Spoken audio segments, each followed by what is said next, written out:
مامۆستایانی بەڕێز بۆ من شەرەفە دابنشم لێرەدا قسە بۆ ئێوە بکەم. ئەمە مجاملە نییە، ئەمە لە حەقیقەتدا من هەموو کاتێ بیرم کردێتەوە بێنەوە مامۆستایانی ئاینی ئەبێ لەناو کۆمەلگای میلەتی کورددا وەکو لە زۆربەی میلەتانی موسڵماندا ئەبێ جێگای ڕێز بن. و من خۆم ئەمەم نواند کە وەختی تازە دکتۆرام کرد بوو لە جامعەیەکی کەنەدی کە هاتمەوە کەوتمە دوای مامۆستایان ئەوانەی کەوا خەباتیانە کرد جیهادیانە کرد بۆ کورد و ئیستەش هیچ ڕۆژێک هیچ نەدامەت ناکەم بەو ڕێگایی کەوا لە وەختیا، چونکە من قەنەعەتی مطلقمەیە ئەبێ مامۆستایانی ئاینی ڕۆڵێکی قیادیانە بێنە ناو ملەتی کوردە. اینجا بین ئەگەر سێری مێژووی بکەین بەڕاستی عولەمای ئیسلام هەموو کاتێک پێشەن بووە لە خەباتی هەموو ملەتان کە وەختێک ئیستعماری غەربی دێتە وڵاتانی ئیسلامی، لە زۆربەی وڵاتانی ئیسلامی جیهاد لەلایەنی عولەماوە قیادەی پێکرا. سێرەکەی مەثەلەن لە مەثەلەن قەفقاسیە لەو شوێنانە شێخ شامل لە داغستان جیهادی کردووە. عوسمان بن دافیدۆ لە نایجیریا کردێتی، لە زۆر شوێن لە جەزائیر لە هەموو شوێنێ عولەمای ئیسلام بوو و بە تایبەتی طریقەی سۆفی جیهادی قیادەی ملەتیان کردووە بۆ ڕزگار بوون. هەرچەندە بەداخۆ لەبەرەوەی ئەزمونیان نەبوو ئەو خەباتە ڕزگاری قوازیە بەداخۆ لەلایەنی خەڵکی ترەوە قۆسراوە لەبەرەوەی وعی سیاسیان نەبوو بە جۆرەی پێویست. اینجا من ئەمڕۆ حەزەکەم بڵێم ئەمڕۆ باسی ئەواکەم خەباتی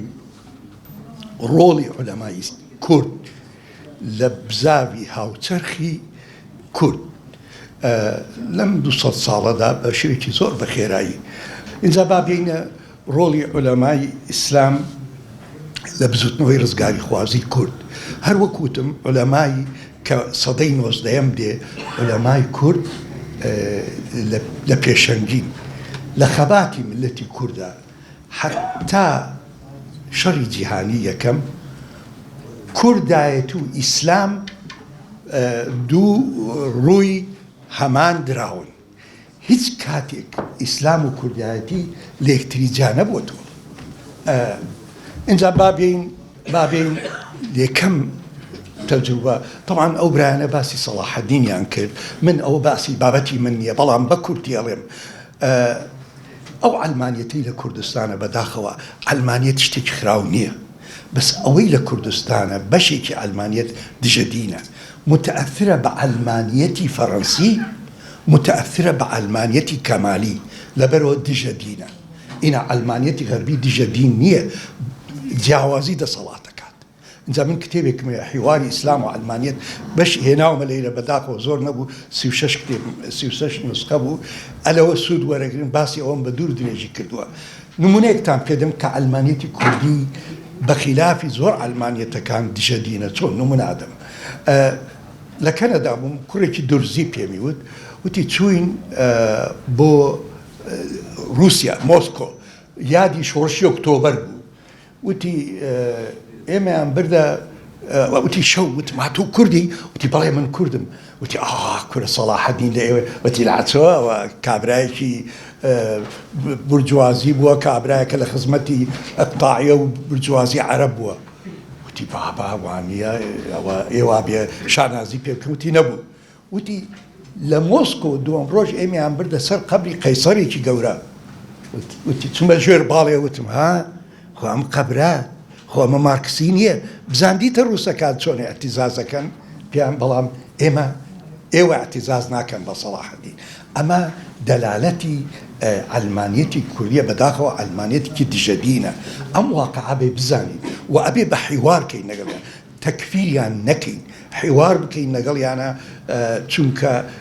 زۆر شتی هاوبەشەیە و واقعی کوردستان ئەمڕۆ حەزکەین حەز نەکەین، ئەوان فکریان دەسەڵات ئەعلامیان لە هەموو لایەکەوە بەهێزن. ئیدەن ئێمە بێ بە حیوار ئەو دژمنایەتی کە هەیەە بەرامبەر ئیسلام کەمیکەینەوە دێنەوە سەر مەسەلەی سەلاح الدین ئەو دکتۆرانە زۆر بە جوانی باسییان کردەوە با بڵێن نەک سەلاح الدین با سەلاح الدین سەلاح الدین شتێکی هەیە نووسەرێکی رووسیە بە ناوی منۆڕسکی ڤلادیمیر منۆڕسکی ئەڵێ ئەوەی سەلاح الدین کردێتی کەم سەرکردەی جیهان نەک ئەڵێ ئیسلامی ئەڵێ جیهان ئاگادار بوون لەو کاتەی لە دوای شەڕی حەطێن بارمەتا بێ ئەسیرە بێ ببورن ئەو ئەسیرانە ژن و پیاو بوون سەلاح الدین وتی ئەمانە چ لێ بکەین گوناحن ئەمانە هەستا پارەی لە بەیتولمال بۆ ئەو ئەسیرانە ناردەوە بڕۆنەوە بۆ وتی ئەمە یەکگرتنەوەی عایلەیە عایلە لای ئێمە گرنگە چونکە سەڵیبەکان لەو کاتە هاتوبوون سەفینەی باڵنگەشتی گەورەیان هێنابوو کە دۆڕان هیچ نەبوو ئەمانە بگرن سەلاح الدین گۆڕان ئەمە ئەمڕۆ لە پەیماننامەی جنیڤەیە 1963 بۆ کۆکردنەوەی عایلە بۆ چۆنێتی معاملە ئەم ئەخلاق بەرزە ئەم سەلاح الدینە بەداخەوە کتێب دەرەچێت لە ئەتڕۆحا دەرەچێت لەسەری کتێب دەرەچێت کە کابرایەکە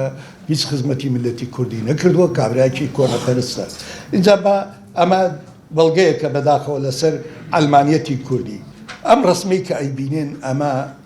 میر محەممەدی ڕەواندزیە بە کورتی من پێداچم میر محەممەد ڕەواندزی پاشای کۆرە تربیەتی کێ بوو تربیەتی مەلایەکی کوردە ئێوە مامۆستانی بەڕێزەی ناسن مامۆستا ئەحمەدی بن ئادەمی باڵکی ابن ئادەم باوکی میر محەممەد هێنای وتی پەروەردەی کوڕەکەم بکە ئەو میر محەممەدەی کە دوای شۆڕشێکی زۆر گەوراکە و لەم شۆڕشە ئەگاتە ماردین لە تورکیا لە ئەمڕۆی تورکیا مووسڵ ئەگاتە لای سنا ئەگرێ زۆربەی کوردستان ئەگرێ طبعا من لەو مێژونوسانە نیم بڵێم ئەمە لە بۆچوونێکی قەومی بووە نا ئەمە سەرکردەیەکی کووردە ویستێتی شتێ بکە بۆ خۆی وە بۆ ملەتەکەی لەو کاتەدا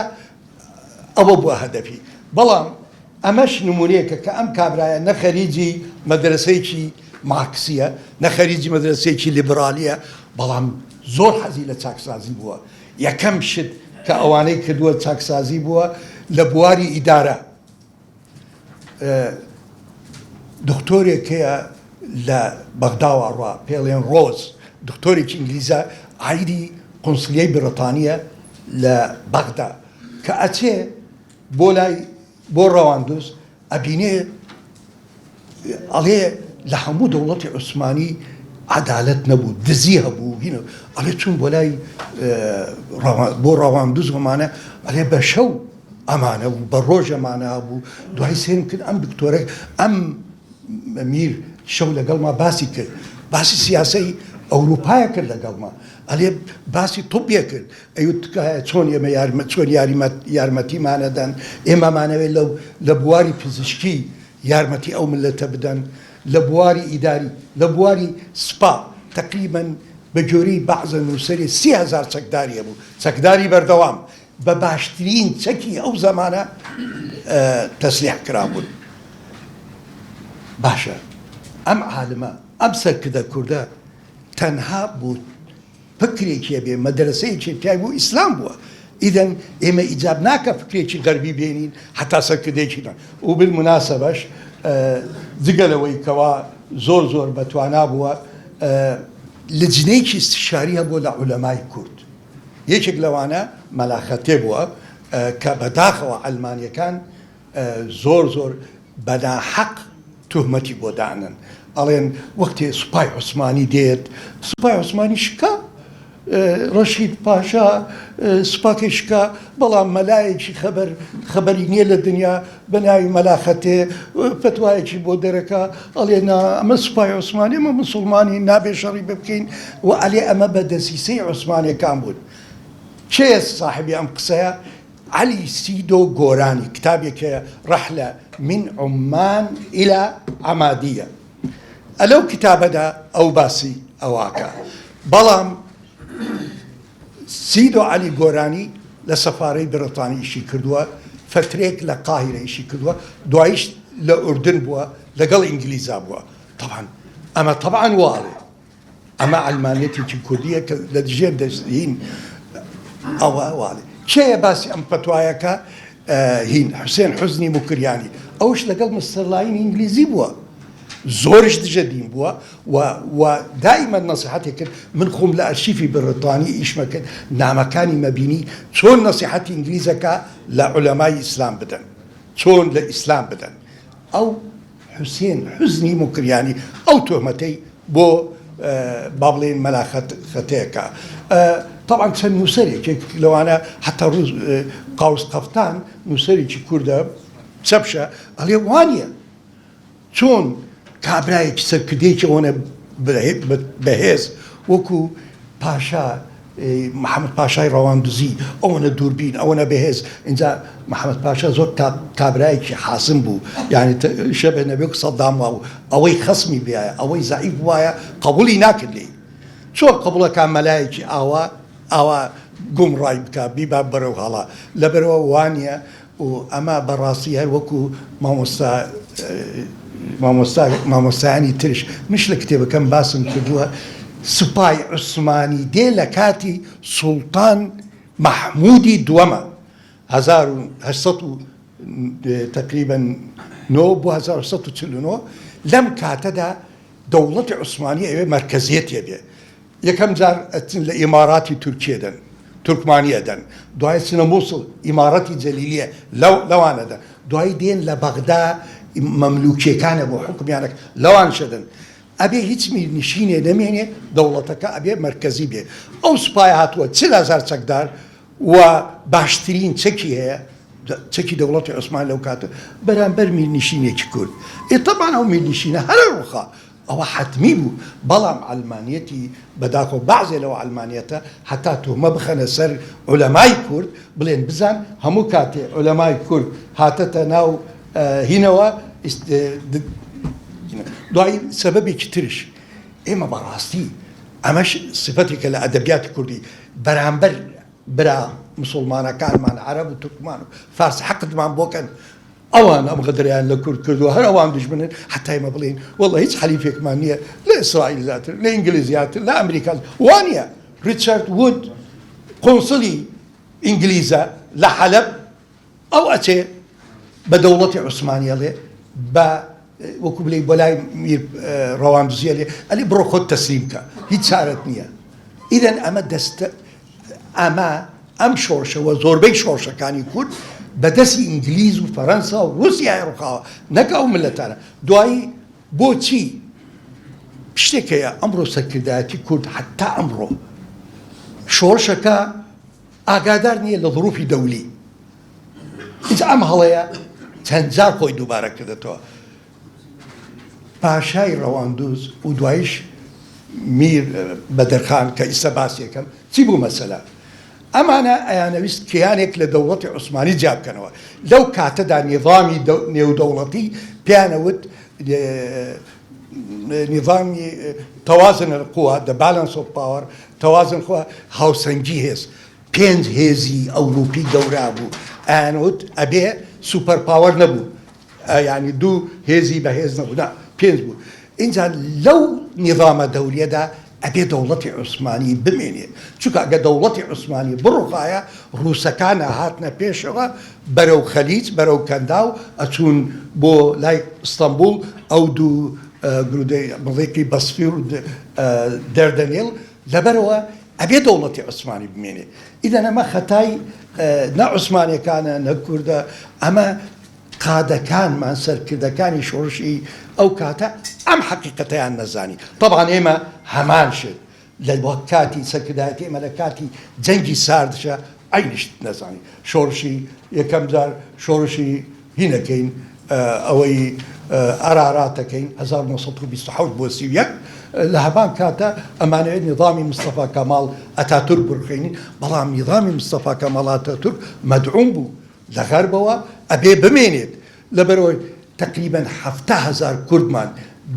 یعنی کەمترین شت 4,000 گوندمانە سووتێ بۆ شۆڕشێک لە ئەجندەی ئەرمەنەکان بوو خۆی بوون حزبێکی کوردیە لە ئەجندەی ئەرمانەکان بۆ ئەو شۆڕشەی کرد لێ سەر لەنوێ ئەگەڕێنەوە شۆڕشی 75 هەمان شت کسنجە لێ پرسن بۆچی تۆ ئەم ملەتە توالێ کرد لە 1976 لە کۆنگرس مەسەلەی شۆڕشی ئەیلولە بۆ ئەو غەدرت لیان کرد ئەلێ بابە ئێمە مسیونێر نەبی ئێمە نەچی مەسیحیەتی ئێمە بەکاریانمانەیەنا سەدام لە 75 لەگەڵ تەحالوفی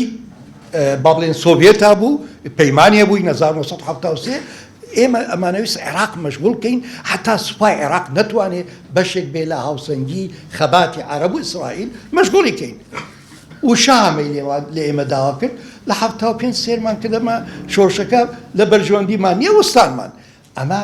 سەر لەنوێ سەرکردایەتی کورد لەو کاتەدا لە هاوسەنگی یان لە نیظامی دووەلی تێنەگەشت بوو و ئەمە طبعا ئەمە شۆڕشی هینە ناوچێ ئەم ڕسمیە بینن ئەمە هینە میر بەدرخان کوڕەکانێتی خۆی نییە میر کوڕی گەورەیەتی و چەند کوڕێکی ئەمانەی کەوا لە بزاوی هاوچەرخی ئەلمانیەتی کوردی ڕۆڵێکی گەورەیانە بێ میر بەدرخان اینجا بابینە میر بەدرخان شۆڕشەکەی خۆی تا میر بەدرخان وەکو میر محەممەد پاشای ڕەواندوز لە بۆتان بووە لە جزرە ئەمڕۆ شاری جزرە لەو منطقەیە ئەم بەعکسی میر پاشای ڕەواندوز میر پاشای ڕەواندوز بەچەک بوو بەهێز بوو بە زەبر بوو میر پاشای میر با بڵێن بەدرخان سەرکردەی لجنەیەکی هەبوو لە عولەمای کورد لە دەوری پشتی بوون بە بەردەوام نەسیحەتی ئەوانی وەرەگرت لێرەشدا ئەو هەڵەسێ بە وجودی ئەو عولەمایە محاوەلاکە میر نیشینە کوردەکان کۆکاتەوە و فعلەنیش زۆر سەرکەوتووە بێ میر یعنی وای لێ دێ لە بەدلیسەوە حتا مووسڵ حتا بابان حتا کوسۆران حەزەکەن بچن بەیعەتی بدەنێ بێ ئەوەی چەک بەکاربێنێ ئەمەش پەروەردەی ئەم ها گرانت مسیونەرێکی ئەمریکیە ئەلێ چوم سێرەکەم ئەو عەدالەتە لە ناو ئەو شوێنەی میری بۆتانەیە ئەلێ لە هەموو دەوڵەتی عوسمانی نەبووە ئیسلاحات میر بەدرخان وەک میر پاشا ڕەواندوز سوپایەکی زۆر وەکو بڵێ منەظەم بە چەکی باش ئەگەڕێمەوە ئەڵێم ئەمەش دەرسێکە بۆ ئەوانەی کەوا ئایانەوێ ئەمڕۆ بڵێن ئیسلام بەدیل نییە قووەتی هین ئەڵێت نووسەرێکی عەرەب ئەمریکیە لە بریتانیا لە ئەمریکا دەست بە ناوی وادی جوەیدا ئەڵێ ئەو عەدالەتەی لەو منطقانەیە میر بەدرخان کردێتی لە هیچ کۆ نەبووە ئەلێ میر بەدرخان سەرکردەیەکی کارزما بووە و ئەڵێت هیچ گومانم تیا نییە دوای سولالەی پێغەمبەر و دوای خەلیفەی عوسمانی میر بەدرخان لە جیهانی ئیسلامی پیرۆزترین کەس بووە ئەمە کێواڵێ ئەمە وادی جوەیدەکەوە کە دکتۆرێکی ئەمریکیە گرانت ئەڵێ گرانت ئەم میسیۆنێرە ئەمریکیە ئەڵێ چوون بۆ ئینەکەی خۆی میرنیش ئەلێ دوو مانگ لای بوو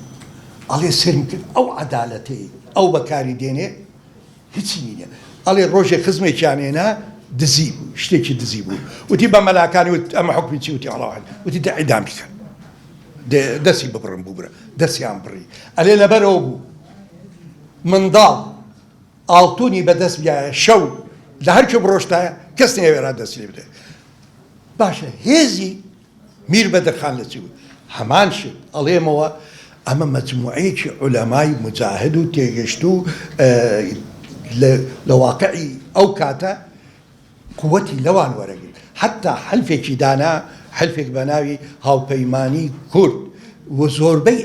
ئەندامانی ئەو حەلفە کێ بوون ئەو عولەمایە بوون ئیدەن ئەم شۆڕشەی میر بەدرخان طبعا حرەکێکی زۆر گەورا بێ دوایی بەداخەوە ئینگلیس سەر لەنوێ ئەڵێم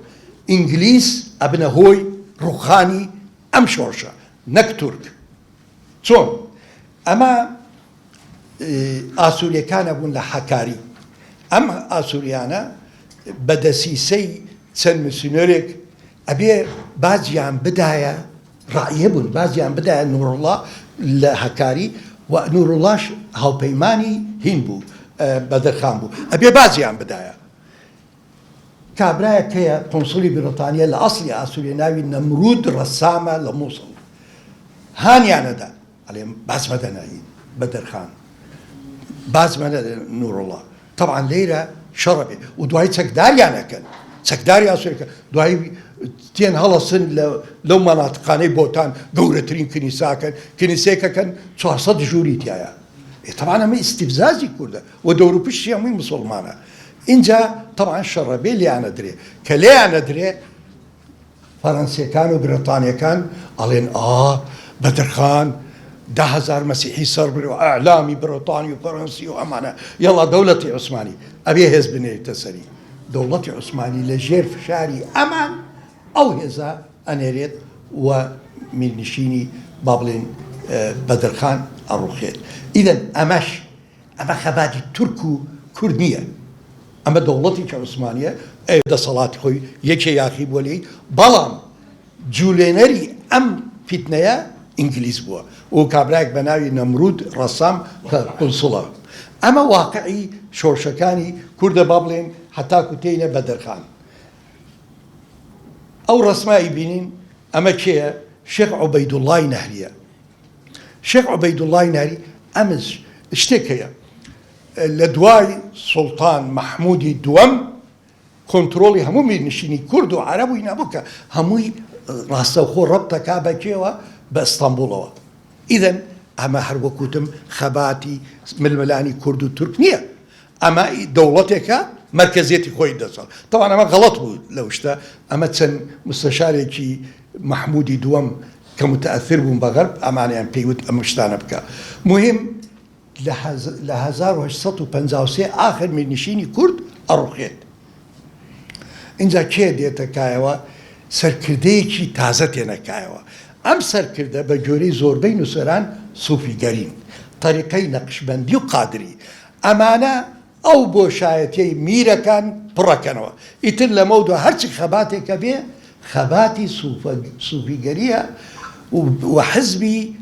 پێڵێن حزبی نەقشبەندی. ئەمانە نەقشبەندی تەمان حزب نین، بەس ڕایەی کوردایەتی لەسەر شانی ئەمانە بێت. اینجا ئەمانە تقریبەن هەتاک و شەڕی جیهانی یەکەم چەندەها شۆڕشە بێت،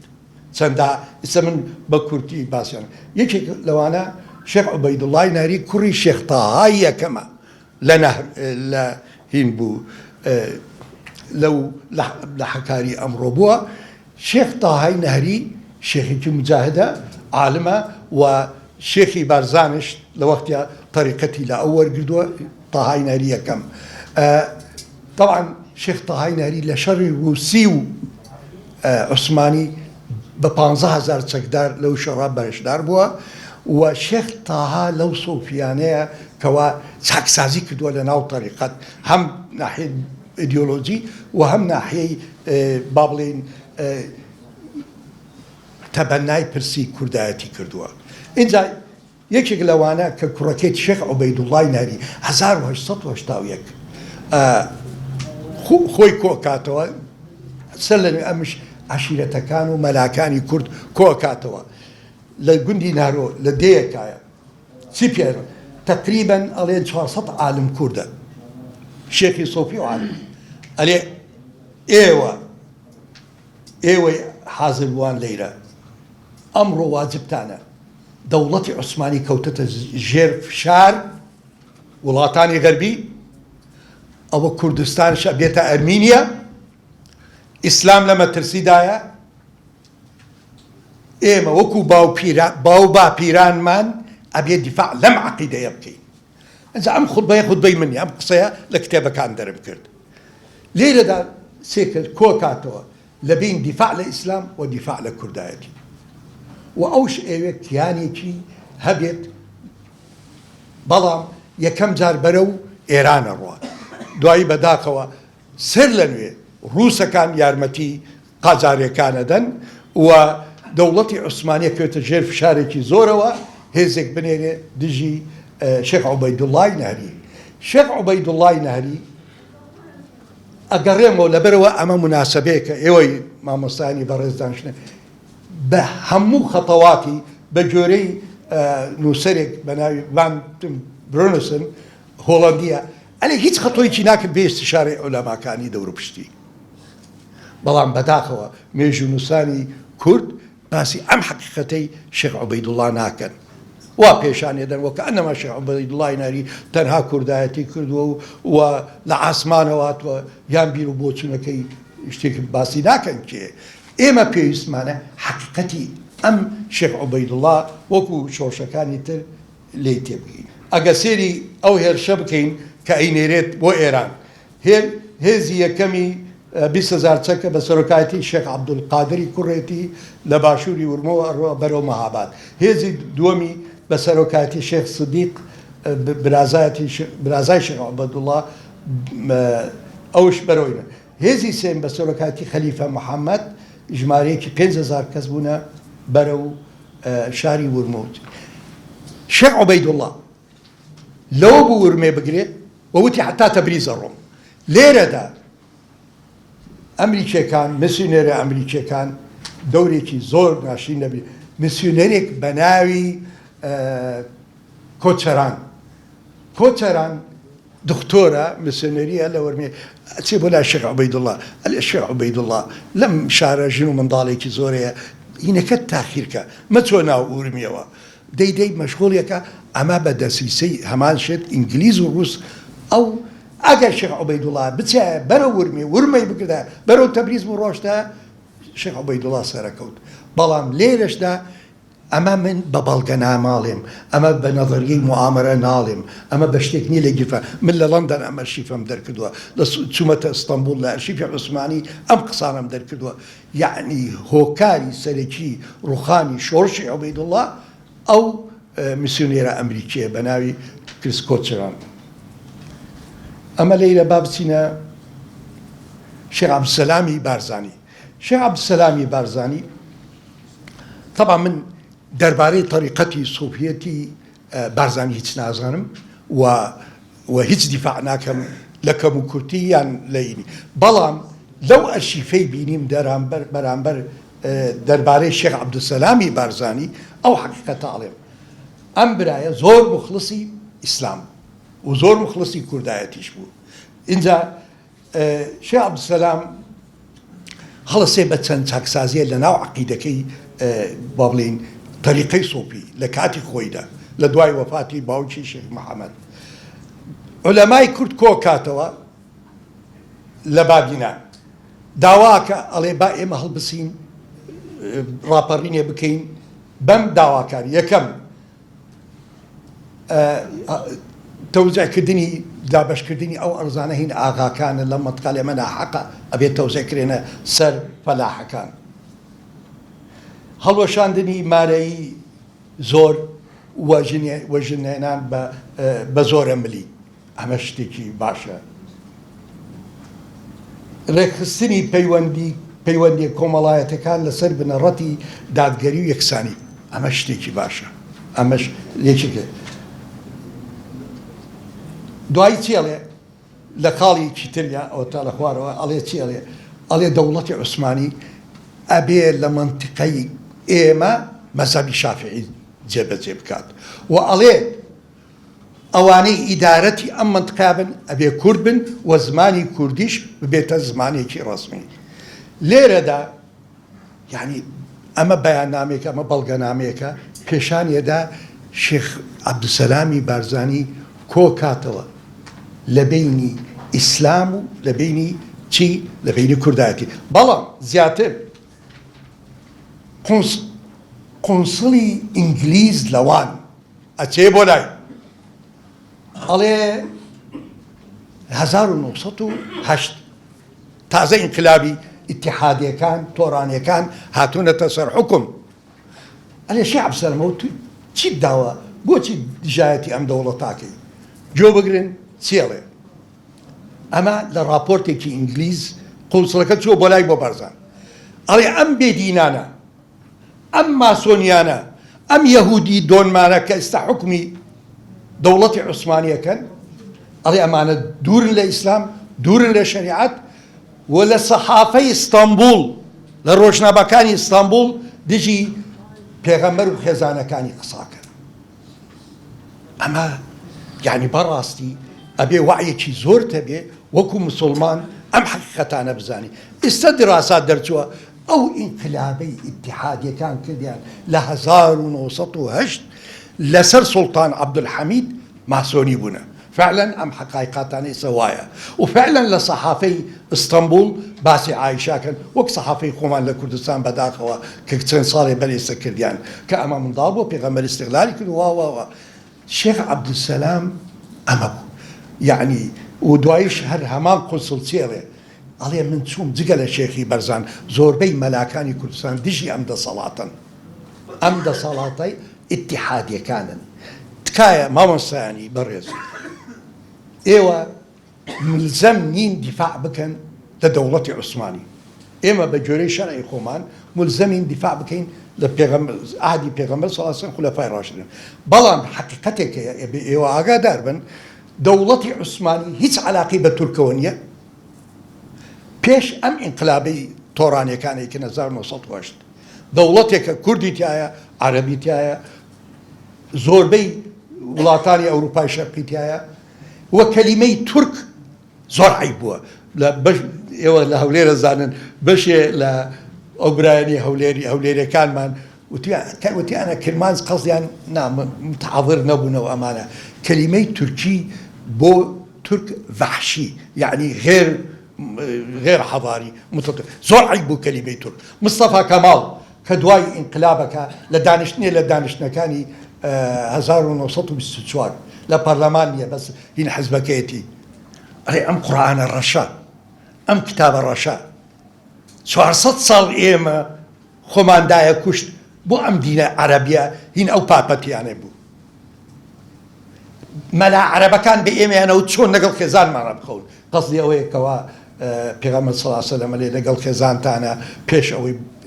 بخون أبي ما تشتي أوشتانا بكنا أما مصطفى كمال أما الرائدي تورانيته أما شي علاقة بالإسلام مصطفى كمال واتحادية كاني هيش علاقة يعني بدولة عثماني أما ليرة دا مصطفى كمال برهمي ماسونيته هيش علاقة يعني أو دولتي صفوية كوا تأسيس كريه بنا مالكي كردن لأصلا وأو دولتي كتأسيس لسر شاني 12 تركماني قزلباش شيعان نأوي إيران فارسن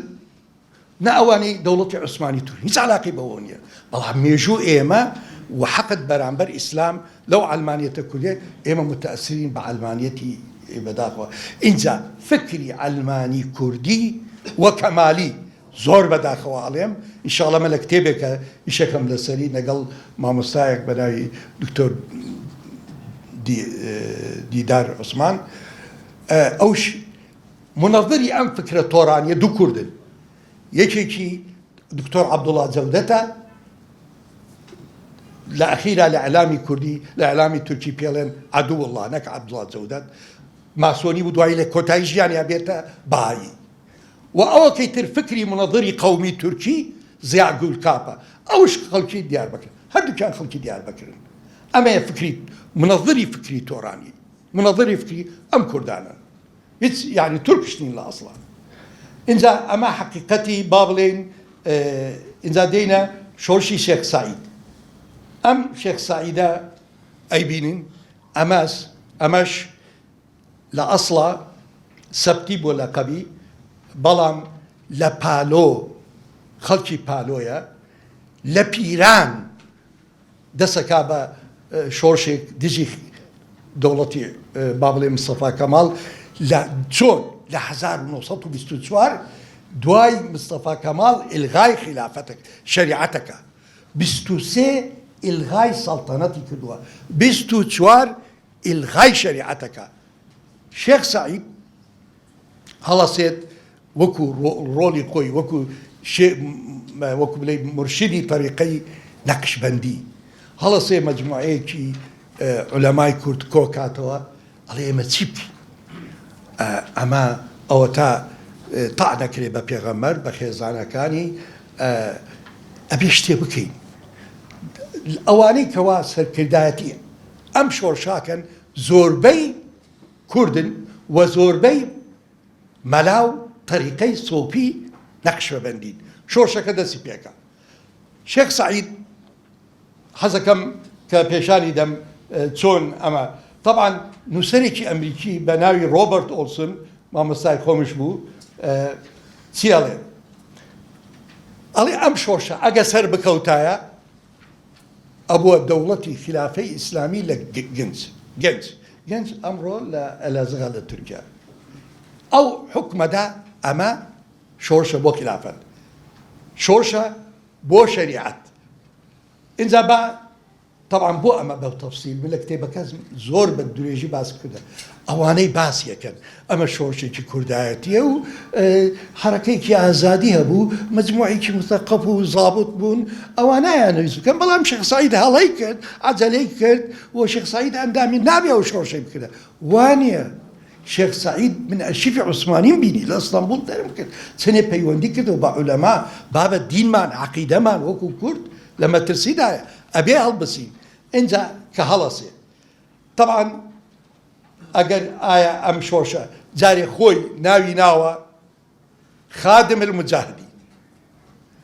پێشمەرگەکانی لەم شۆڕشەدا کە 6 مانگە هەمووی ناویان مجاهدین بووە و ڕایەی پێغەمبەریان هەڵگردووە ڕایەی ڕەشیان هەڵگردووە اینجا با هینەکان بڵین جەبهەکان طبعا ئەم شۆڕشە زۆر شوێنەگرێ لە کوردستان بەس هەمووی ناگرێ لە جەبهەکان یەک بێ چەند نمونەیەکتانە دەمێ ئەڵێ ئەگە سێری بکەیت کەرتی خەربوود عەزیز بۆ شێخ شەریف شێخی تەریقەی نەقشبەندیە ئەمە جەبهاتەکانە ها سەرکردەی جەبهاتەکانە کەرتی باکوور لە مڵەکانەوە بە فەرماندەی شێخ عوبەیدوڵڵا زۆربەی مجاهیدانی ناوچەی موش و پارتۆ و چیاقۆر لەژێر فەرماندەی ئەودا بوون شێخ عەلی ڕزای کوڕی فەرماندەی سێ کەرتی دیاربەکر بە فەرماندەی شێخ حەقی بووە کەرتی سلیڤان بە فەرماندەی شێخ شەمسەدین بووە مجاهیدەکان بە شێخ سەعیدیان ئەوت ئەمیری مجاهیدەکان ئەمیری مجاهید بەڵام ئەو ڕێنمایەکانی خۆی بە ناوی خزمەتکاری مجاهیدەکان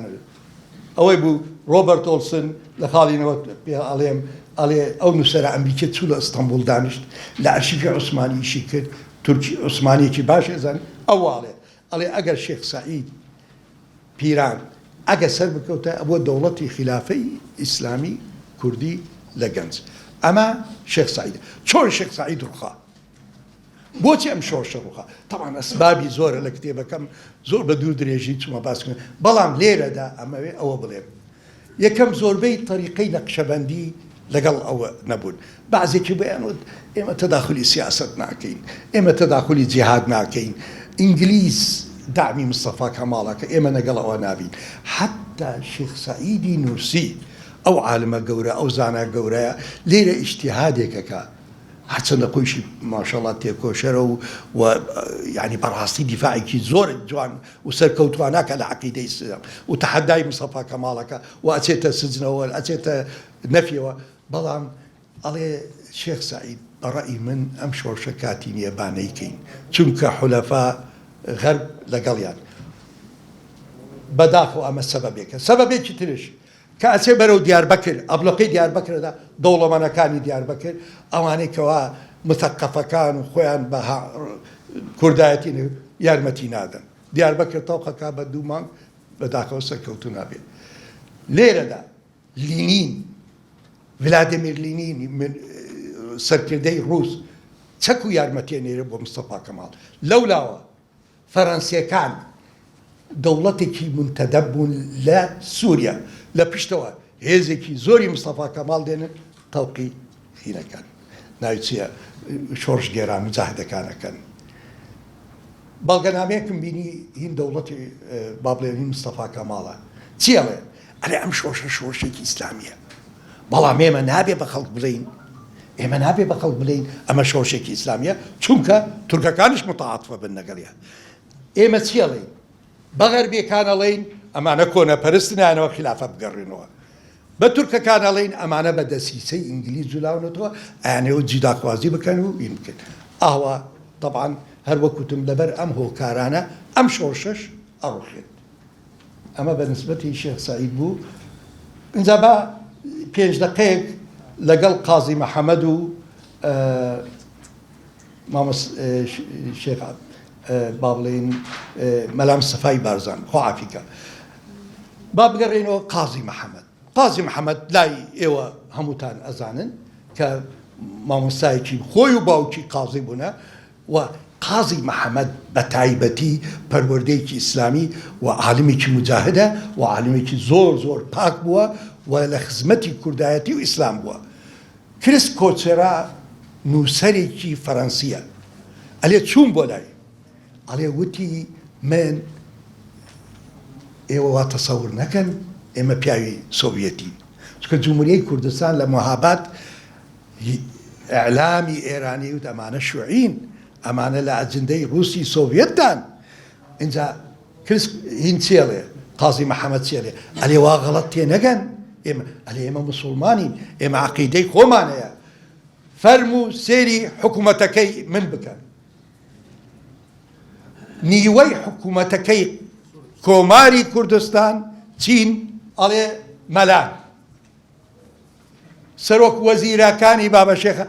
مەلایە سەرۆک وەزیری کۆماری کوردستان مەلایە مامۆسای ئاینیە بەڵام لێرەدا ئەلمانیە چۆن قازی محەممەد بەکاردێنن لەوێ ڕێکخراوێکە بە ناوی ژیکاف ژیانەوەی کورد 1940 دامەزێت لەلایەنی ڕووسەکان و ئەرمەنەکان یارمەتیانەدەن بەس دوای 2 ساڵ فێرکە ناتوانم بچن ناو ملەتی کوردەوە ئەڵێن وەڵڵای ئێمە چارەمان نییە بێ بچین قازی محەممەد بینین حتا جەم و فعلا کە قازی محەممەد دێت قازی محەممەد ژیکاپە بێتە حزبێکی جەماوەری و دوایش تەمان ڕووسەکان پیان ئەڵێن ئەم ژیکافەش بگۆڕن ئەبێ ناوی ببێت پارتی دیموکراتی کوردستانی ئێران لێرەدا ئەمانوێت چی بڵێن حتا 1945 ئەلمانیەکان نەیانتوانیوە بچنە ناو جەماوەرەوە ئیلا من خلالی عولەمای ئیسلام من خلالی زانایانی ئیسلام ئەمە نمونەی پارتی دیموکراتی کوردستانی ئەوەی خۆمان پارتی دیموکراتی کوردستان چۆن تەشکیلەکرێ لە 1946 لە مەهاباد هەمان شت مجموعەیەکی شوعی کورد لە بەغداد بەسەرکردایەتی حەمزە عەبدوڵڵا حزبێک دانە بە ناوی شۆڕش سێرەکەن خەڵک بە کافریان نەزانێ بە مولحیدیان کەس نزیکیان ناکەوێت ئەڵێ وەڵڵا ئێمە چارەمان نییە حتا بچینە ناو ملەتی کوردەوە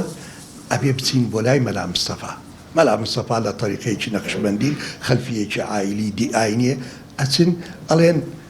مەلا مستەفا ئێمە ئەتوینە با پێکەوە حزبێکی دابنین بۆ کورد پارتی دیموکراتی کوردستان ئاوا تشکیلەکرێ طبعا ئەو برایانەی لە ناو پارتین ئەم ڕوایە ڕەفز دەکەن لە حەقیقەتدا وایە حەمزە عەبدوڵڵا خۆی لە مودەکەراتی خۆی واڵێ ئەڵێ ئاوا ئێمە حەزبەکەمان و ئەو شیوعیانەی کە ڕەفز دەکەن بێنە ناو پارتیەوە گوم نەبن بەڵام ئەلمانیەتی کوردی زۆر بە زیرەکی مامۆستایانی ئاینی ئێمەی با بڵێن سەرکردەکانی سۆفی یان بەکارێنا ئەجندەی خۆیان تەوانەوە یەکەم جار نییە مامۆستای ئاینی بەداخەوە مامۆستای ئاینیش بەشەرە مەعسووم نییە ئیجتیهاداتی غەڵەتەکە ئەلەوە طبعا ئەلمانیەتی کوردی ئاوا هاتنە ناواقعی ملەتی کوردەوە بە کورتی ئێمە پێویستمان بە ئیعادەی نووسینی مێژووی کووردە بەڵام بەداخەوە حتاکو ئێمە کتێبێ دەرەکەین نامێڵکەیە دەرەکەین چەندەها ئەتڕۆحە دەرەچێت لە دەروەی وڵات بەو تەوەجوهی کە کورد لە ئیسلام دوور بخا بەداخەوە و باسی ئەوە شەکرێ مامە ئاخر نقطەیە ئەو شەوەیە کوردستانەوەی کورد مسلمان نییە ئێمە چەندەها کەمایەتیمان هەیە لە 1990 ملەتی کورد مسلمانە ئەوەکەی تریش کە مسلمانیە کورد نییە لە کوردستانە ژێت کورد لە ئیسلام جاتری هیچ عەقیدەیەکی نییە و ئەوانەی کەوا لە کوردستان بوونە یاسا با بڵێن کاکەیەکان ئەوانە لە 100 ملەتی کورد نین کە كمایەتی ترمانەیە بەس مسلمانی کوردنی وە لە هەموو عورفێکی دیموکراتیدا ئەبێ زۆربەی ئەکثەریەتی ملت ئەبێ عەقیدەی خۆی بێ لە نووسینی دەستوری کوردستان ئەیانوت ئەم مەسەلەی ئیسلام و شەریعەت نابین کە چکە کوردستان هەمووی مسلمان نییە چوم سێر دەستوری بریتانیم کرد سێر دەستوری زۆربەی وڵاتەکانم کرد ئەلێ لە دەستوری زۆربەی وڵاتە ئەوروپیەکان ئەلێ نابێ هیچ قانونێکە بێ دژی کنیسەی دەوڵەتە بریتانیا مەلیکەی کنیسەیە